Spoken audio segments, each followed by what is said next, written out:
Okay, so we have the Sara Richardson book to read, which is called Last Dance with a Cowboy. And I want to try and get as much read from here forward. I don't know how much I'll be able to read with you because I'm going back to school, y'all. So wish me luck. But when I can, I will be doing my reading with you just like always. Leela dawdled on the sidewalk in front of Beth's adorable cafe, a hot spot for not only old-fashioned cinnamon rolls, strong coffee, and the best shakes and malts in the region, but also for the best gossip running through Silverado Lake. Even with the hint of fall's briskness in the air, perspiration clung to her forehead and sweat slicked her palms.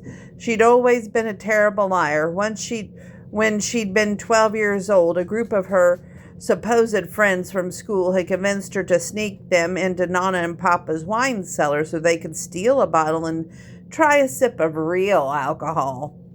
Wanting to be considered cool, Leela had done it. She had snuck 6 other girls into that cellar while her grandparents were sleeping, and they'd huddled around taking drinks of a particular dry Chardonnay, coughing and choking on the wine's strong finish. Before they even downed half the bottle, they heard a distinct creaking on the old staircase. Her friends had scattered, and Leela had dropped the bottle on the floor, where it immediately shattered. When Papa had rushed into the room, she had fabricated a story about playing hide-and-seek and accidentally knocking the wine off the shelf. All it had taken was one raise of his eyebrows for her to break and admit that were really what they'd been up to. Right now, the prospect of sitting across the table from Beth and making up stories had her sick to her stomach as the lie she told Papa, and she was not even doing anything illegal like underage drinking. She rounded the corner to the restaurant's main entrance, attempting to steal glances through the window to see if Beth and Jane were already seated. Being that it was 9:59 a.m., she had exactly 1 minute to concoct and create a convincing proposal story that would satisfy Beth and also prevent her from asking 100 more questions Leela couldn't answer. "Hey!" Jane hurried across the street, followed by Toby pushing Charlie in the stroller. "Glad you're just getting here. I thought I was going to be late." "Nope, I was just going in." She took a quick second to fawn over the blonde toddler cherub. "Are you joining us too?" Leela asked Toby hopefully. Nothing provided a better distraction than a sweet, babbling toddler. "Nah, Charlie and I are going on a date at the library." Toby ruffled his daughter's wispy hair. "We're going to read some books, aren't we, Peaches?" Charlie kicked her chubby little legs. "Ooks." "Have fun, Princess." Jane bent and planted a kiss on her daughter's head and then stood to kiss Toby. The display of affection forced Leela to look away. When she was younger, she'd always thought she would be where Jane was, and now, the age of 30, she thought she would have been married to August. She thought that they would have a cherub toddler. She pictured them walking around town together, pushing their own stroller. Why was it so hard to let go of a dream? "See you alone, Leela." Toby waved goodbye and continued past them on the sidewalk, chatting with his baby girl. "Oh, I'm so glad we're doing this." Jane linked their arms together. "I could use some girl time. Not to worry, though. I'll let you take the lead in the conversation and everything since I have no clue what's going on between you and my brother." "Join the club," Leela muttered, hesitating outside the door again. "It sure looked like something was going on at the Apple Fest," Jane said in a sing-song tone. "Yes, well, we've talked about it, and we agree we're going to keep things simple and be friends, at least for the most part." She decided not to mention that they are going to Denver together. "Right, friends." Jane nodded encouragingly, her eyes wide and hinting at her healthy skepticism. If they were going to get through this conversation with Beth, Jane needed to be more convincing. "Listen, I'm planning to keep this conversation high level." If only she could do the same with her feelings, keep them high level and generic. The fluttery warmth igniting at the very center of her chest defied her. There had never been any such good thing as high level feelings when it came to her in August. Sounds good to me. Like I said, I'll follow your lead. Jane opened the door. Just remember, Beth can be a little pushy when she's on a hunt for information. She loves details. Right, details. Tension tightened in the back of her neck. Why had she agreed to this again?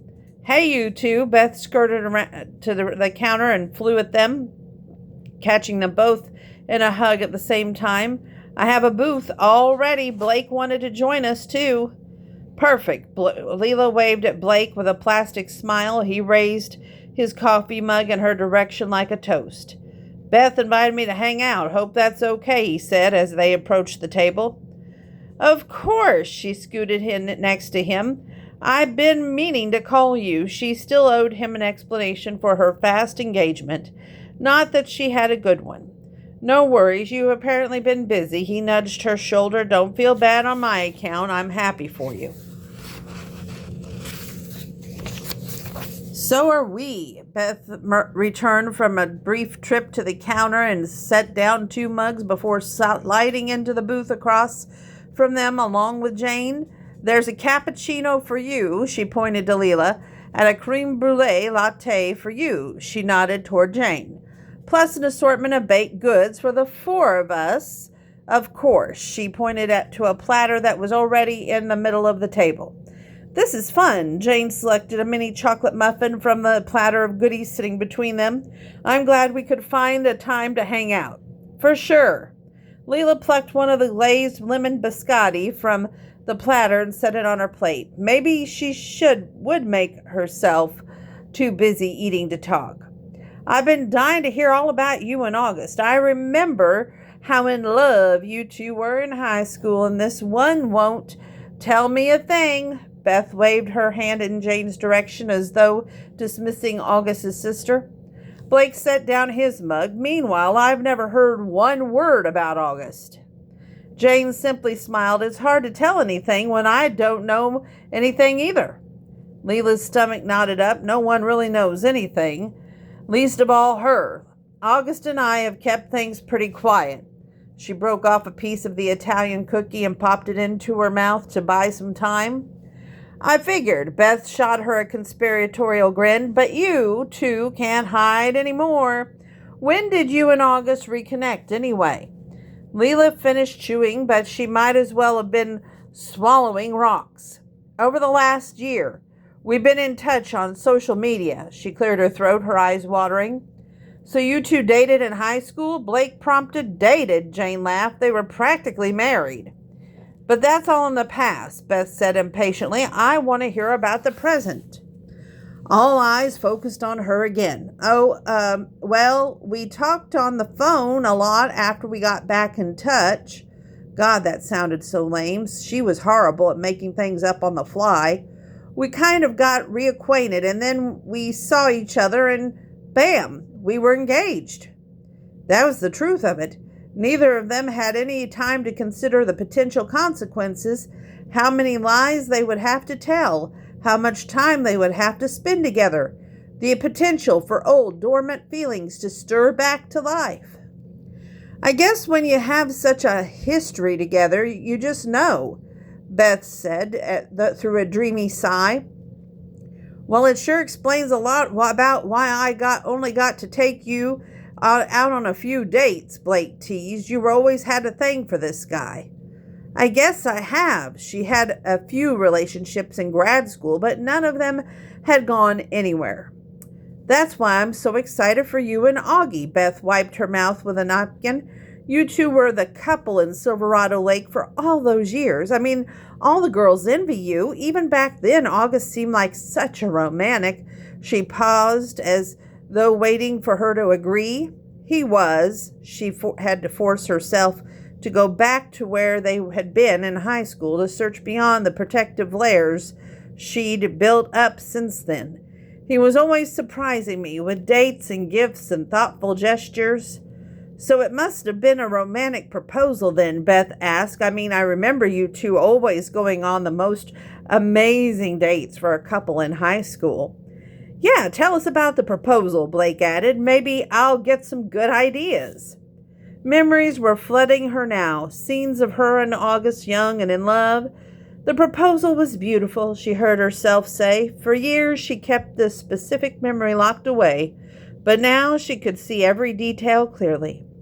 Shortly before August had left for college, he had made her a promise, a proposal of sorts. He set up a picnic in the vineyard at the spot right on the southern edge where the vines are terraced into the mountainside. That had always been her favorite place on her grandparents' property. That night looked like something out of a magazine. There were flickering candles everywhere and a soft blanket set near the vines. They rode there on horse, and he trailered over from the ranch, and when he led her to that place, she'd been sure that night would change her life. August made a charcuterie board with all of my favorite snacks, black grapes and brie and almonds and Italian prosciutto, all presented on her grandmother's hand-painted platter from Sicily. We watched the sunset and drank wine, the small batch Sicilian, Papa's specialty. They might have both been underage, but growing up at a winery meant her grandparents trusted her to drink responsibly. It sounds beautiful, Jane murmured, her eyes clouded with empathy. It sounds incredible. Beth popped her chin on her fist, gazing across the table as though completely entranced. Truly magical, Blake mocked them in his good-natured way. Leela found herself smiling. It was too late to stop the memory now, even though it had brought pain boiling back up to the surface. For dessert, he made the most amazing chocolate mousse. They'd eaten a whole batch, and after they shared a long, chocolatey kiss. Then we lay down to gaze up at the stars, and he took my hand. Beth squealed and leaned closer. Emotion pressurized her throat, but she kept going. I wasn't expecting the ring, but he raised my hand above us and then pulled the ring out of his pocket and slipped it onto my finger. She still had that ring, the promise ring, a simple, narrow gold band, a placeholder, August had called it. It's at the jeweler. He put the ring on your finger before he even asked you to marry him? Jane demanded. Leela had to laugh at her irritation. If someone was telling her this story, she might have had the same reaction. Yes, but somehow it was perfect. He put the ring on my finger and told me that whether or not I said yes, the ring would always belong to me, the same way his heart always belonged to me. I can see why you would say yes, why you would marry that guy. Blake winked at her. Trust me, I'm taking mental notes. Oh, dear God. Beth snatched a napkin from the dispenser at the edge of the table and dabbed her at her eyes. I had no idea August was so good with words. He was. Eyes, she quickly corrected. That had been the first lie she told in a good 5 minutes. Back then, he had been good with words, honest and open and even eloquent in telling her how he felt. But he wasn't like that anymore. There were still glimpses, like when he told her that he wanted her, but then his own words seemed to spook him, and he pulled away, shut down, avoided her. August is really something. Well, I propose a toast. Blake raised his coffee mug in the air. To Leela and August and a long, happy life together. Cheers, Jane and Beth said as they clinked their mugs. Yes, cheers. She did her best to the beam with a glow of a woman in love, hoping she pulled it off. Forget a long and happy life. She just hoped they could make it through the next month. Chapter 14. August stepped down into the cabin's front porch, rolling his carry-on suitcase behind him. Damn, he was bringing a suitcase on a date with Layla. When Sam said not to mess with his sister, spending the night in a hotel was likely was not what he had in mind.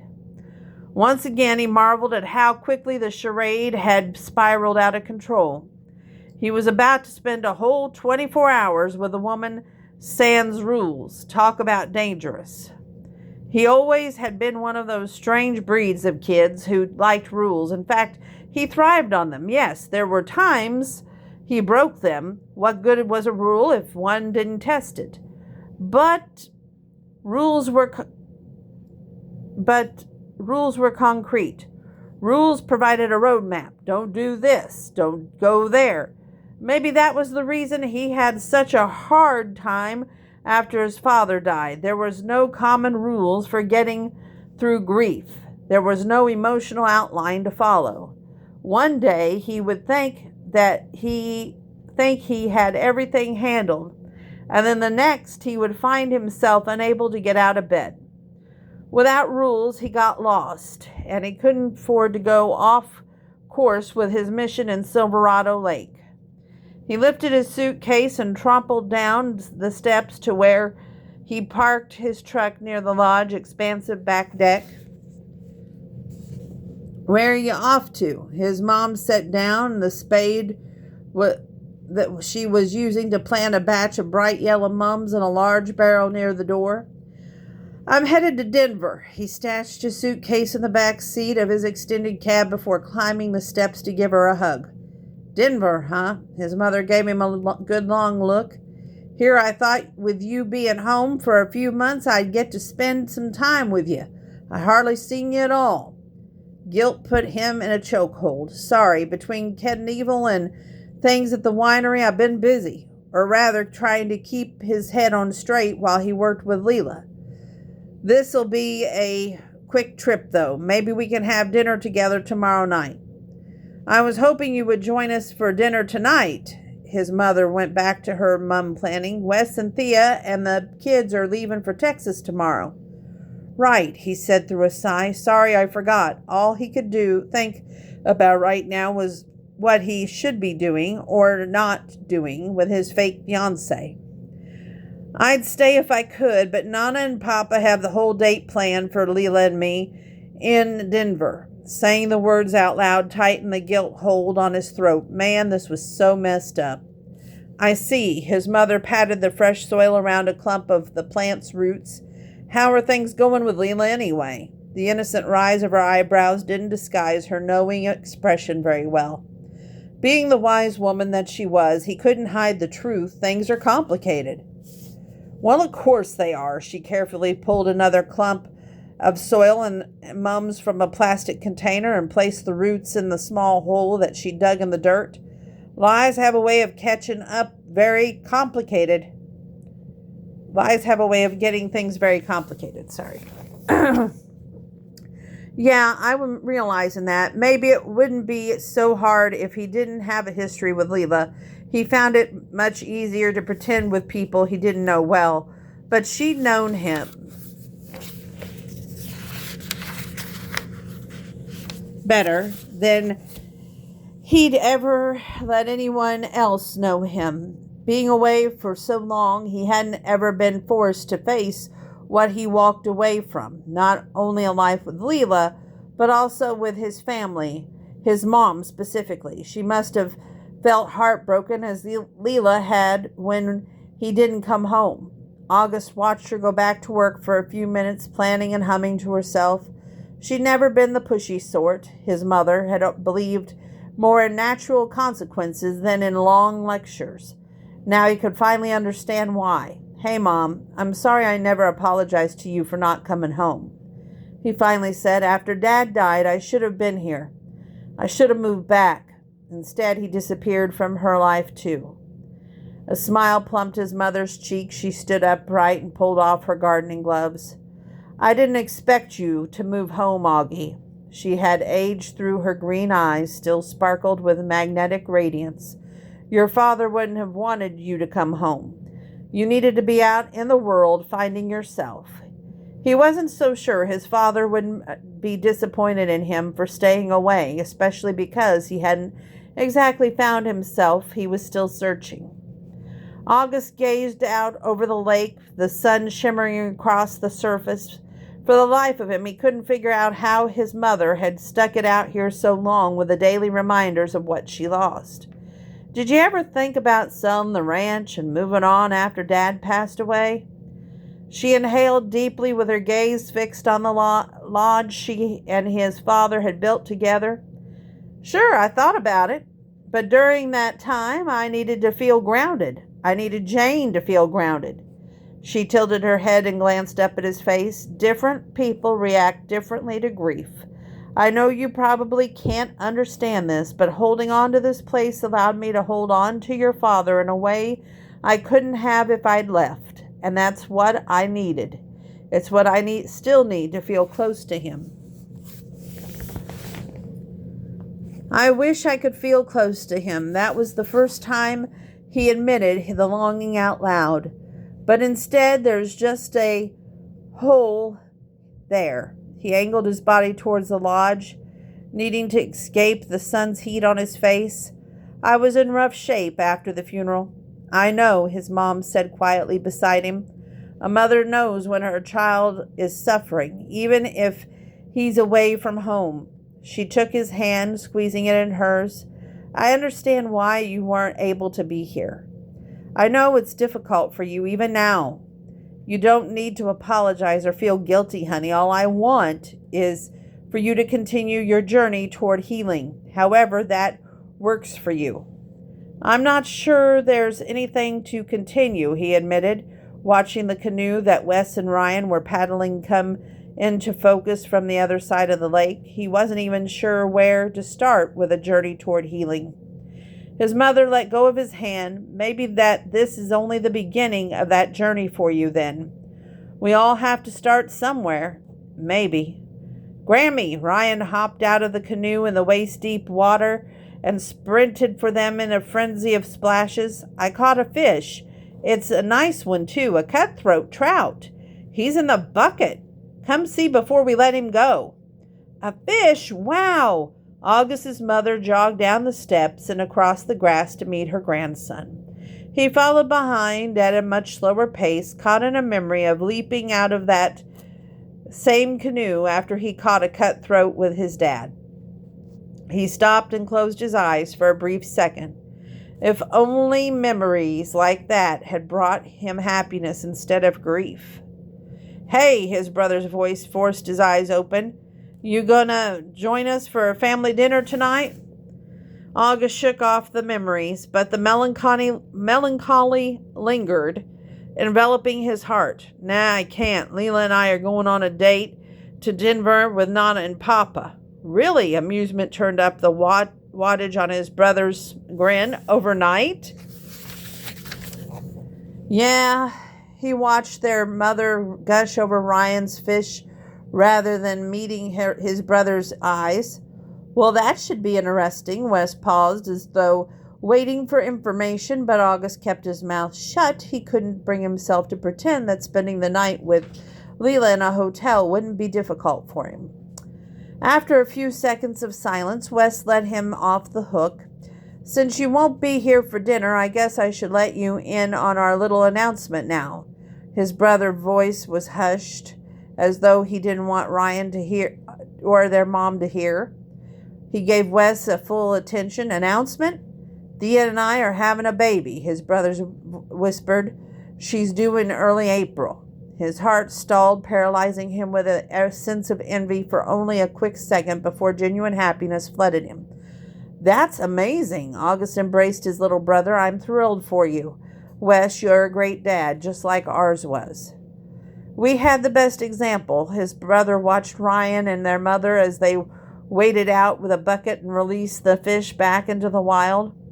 I still miss him. I wish he were here to see us now. I wish he could know the kids. They'd love having him as a grandpa. The yearning expanded, deepening as an ache that went all the way into his bones. He would have made an incredible grandfather. August wrestled out the words past a sting of emotion. And he'd be proud of you. Wes clapped him on the shoulder. He'd be proud of you, too. There wasn't much for his father to be proud of. Charlie Harding had made his whole life about his family, about building relationships with the people who came to stay as their guest ranch year after year, and August had walked away from nearly every relationship that he had ever had. His brother studied him. So after spending all this time with Leela, you think anything could ever happen between you two again? The line of conversation wasn't any easier than talking about his father. I don't think so, not after the damage he'd done. Let me rephrase that question. His brother waited until he looked at him. Do you want something to happen with her? What he wanted and what he could give were two different things. It's too late. That was the simplest answer. He couldn't tell his brother how he felt too broken to love anyone, how he feared he'd get lost again if he really let himself go there with Leela and things didn't work out. Come on, Augie. Wes nudged his shoulder. I know you love her. But there was a lot of other things he didn't know. Dad's death changed me. His gaze drifted to Ryan again. I can't have what you have. I can't make room for those kind of attachments. He didn't know how to develop deep connections anymore. Life is easier for me when I'm on my own. I'm constantly traveling with my job. Half the time I only have a few days. Notice on a new takeover project. I can't really be tied down right now. The excuses flowed out easily. Wes nodded, his lips pressed into a firm line as though considering his response. It's terrifying, he said slowly. Having a wife, kids, Jesus, it's absolutely terrifying. The admission shocked August's complete stillness. But building this family, being there for my family, Wes went on, that's the most important thing I've ever done. His brother shook his head as if in awe. I don't even know how to describe it, but all of those random moments, like when Ryan catches a fish and I help him take it off the line, or when Olivia asks me to help her with her homework, or when Thea comes home upset after a tough day at work. Every single one of those moments give me the deepest sense of purpose I've ever felt. His face broke into a smile. An absolute joy I find in being there for them outweighs the fear. That bubble of envy expanded in August's chest again. Wes had found whatever it was their father had. August used to think he himself was the one most like their father, but his younger brother had gone and proven him wrong. I understand it now, Wes said, why Dad was always so big on family dinners and family hikes and creating a place where families could connect. His brother's voice dropped. Having a family is scary and hard and messy. I didn't think I was capable of being a dad or a husband, but those connections are what brought me back. His brother started to walk away, but then stopped abruptly and faced him. Maybe they would bring you back too. Chapter 15. August walked to the window overlooking the rush hour traffic that was inching down 17th Street and loosened the tie he knotted a half hour ago when he got dressed for dinner and the theater. Torture. This whole afternoon had been torture. Being next to Leela for a 3-hour drive to Denver while they pretended to be the happy couple. He couldn't cage the attraction that hit when Leela smiled or touched his arm, or hell, even when her eyes held his. Desire swelled hot and fast inside of him. The reaction he couldn't control put him at war with himself. He wanted her more every time he was with her. And yet Sam's words continued to haunt his thoughts. Don't mess with her. When they arrived at the hotel, Nana had worked her magic and gotten them a free upgrade to a romantic suite, complete with a canopy king-size bed and a Roman soaking tub. Not even 30 seconds after he and Leela had walked through the door, Leela had disappeared into the palatial bathroom, saying she had to get ready for dinner. He hadn't seen her since. He thought about her, though. He couldn't stop thinking about her. He likely wore a path in the plush carpet with all the pacing he'd done while Leela had been in the shower. Hearing the spray of water, thinking about her in there, naked and dripping wet, had made him prowl the perimeter of the room. And on that note, August checked his watch before he let himself wander too far into the fantasy of getting into the shower with her. 5 minutes. They had to meet her grandparents in the lobby in 5 minutes. Good. Logistics were the perfect distraction. He crossed the room and knocked lightly on the bathroom door. You about ready? Don't want to keep Nana and Papa waiting. Yep, coming. The words were slightly hurried and muffled. He turned to grab the keys off the dresser, hearing the door open behind him. Do you think we should walk to the restaurant? Or a peripheral glimpse of the woman walking toward him was all it took to shut him up. August lifted his head to get a better view of her, of the way her dark hair rolled softly to her shoulders, or the way her red lips bowed together with a hint of uncertainty, of the way her strapless black dress dipped into a slight V at the center of her chest and then cinched at the waist before flaring to hug the curves of her hips. Jesus, he let his gaze wander down her body once more, so much for avoiding any fantasies. What? She looked down and examined her dress like she thought something might be wrong. He was powerless to offer anything other than the truth. You're beautiful, more than beautiful, elegant and graceful and captivating. Leela's gaze dropped to the floor, but she smiled. You look nice, too. She peeked up at him from underneath her long, dark eyelashes like she'd done so often before they'd started dating, almost shyly. It's been a while since I dressed up. I'm just glad this thing still fits.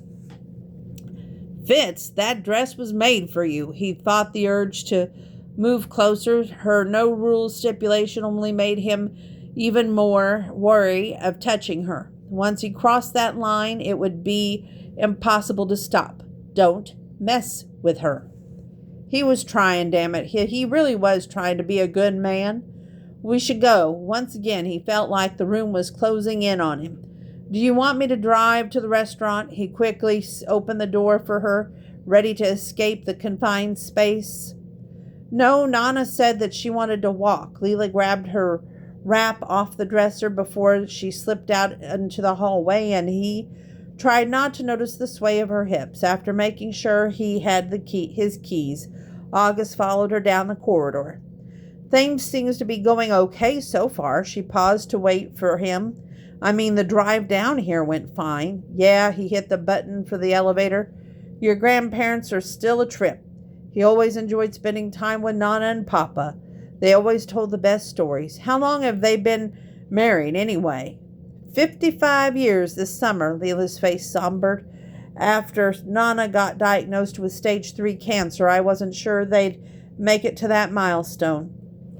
The elevator doors rolled open and August gestured for her to go first. I can't imagine how hard that must have been for you, to take care of everything at the winery while helping them get through her treatments.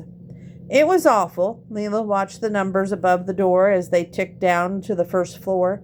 She was so sick for a while, thanks to the chemo treatments, but it meant a lot that I got to be there for them. They've always taken care of me. If I hadn't come home, I would have missed the chance to take care of them. Who took care of Leela, though? The elevator stopped on the first floor and the doors opened. Leela went to step out, but her heel caught on a tile and made her stumble. August managed to get his arms around her in the time to steady her, and then they swiftly moved out into the lobby, all tangled up. Look at you love birds, Nana called from a few feet away. That's us. Leela hugged him like they had planned to end up in each other's arms all along. It sure is. Ignoring the hunger growling inside, August released her but kept a hand at the small of her back in case she stumbled again. I hope you two haven't been waiting long. No, Papa waved off the statement. Nani wanted to have a look around this fancy lobby. It's so glamorous, isn't it? Leela's grandmother tipped her head back, staring up. All that marble in the cathedral ceilings. Not nearly as glamorous as you, my love. Papa took his wife's hand and kissed it, and August marveled at the affectionate gesture. 55 years of marriage, and those two still acted like newlyweds. They were a golden couple. Nana clad in her emerald green dress, and Papa in his dapper gray suit. Leela, darling, you look radiant. Nana admired her granddaughter's dress. Isn't she lovely, August? She's stunning. He didn't even try to hide his admiration. If he hadn't been admiring her so intently, he might have missed the faint blush on her cheeks. We should get going. Leela linked her arm through her grandmother's. Are you sure you want to walk? We can always take the cab to the show.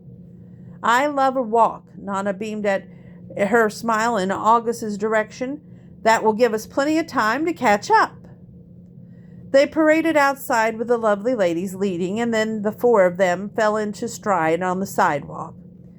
How is the rest of your family, August? Nana asked. It's strange. I haven't run into your mother for ages. We usually get to say hello at least once in a while. Everyone's good as far as he knew. Anyway, he hadn't exactly made himself available to hang out with them. Wes and Thea are visiting a lot. They're splitting their time between Texas and Colorado, so Mom's been busy. Right, now about his brother would likely be sharing the news about the baby with the rest of his family. He dammed back another surge of jealousy. Maybe those connections could bring you back too, could they? What if they were possible? What if he could someday have the kind of love Wes had for Thea, for his kids? Would love be enough to change him? We're about to lose the phone, so we're going to stop here at page 143. Thank you for tuning in.